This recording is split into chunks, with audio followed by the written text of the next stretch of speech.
तिलक चढ़ाई पापा घरवा आई, बैठेले बैठेले मनवा हिमा।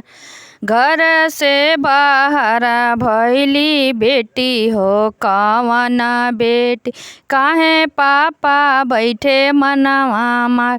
एतना दहेज पापा तोहरा के दिहनी, मुख से न बोले ले दामाद, मुख से न बोले ले दामाद।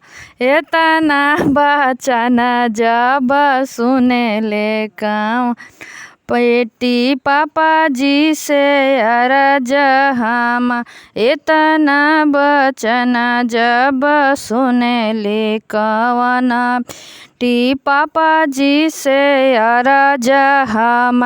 इतना दहेज पापा हमारा के दिहला, थारा लगी रुसे ले दामा, थारा लागी रुसे ले दामा। इतना बचन जब सुने ले कवन पापा, चली देले आजमगढ़ बजा, आजमगढ़ बजरिया में गड़िया खरीदेले। जहाँ कवन दुल्हा खा गड़िया खरीदत, देखेले कवन दुल्हा नई नई करेले सला।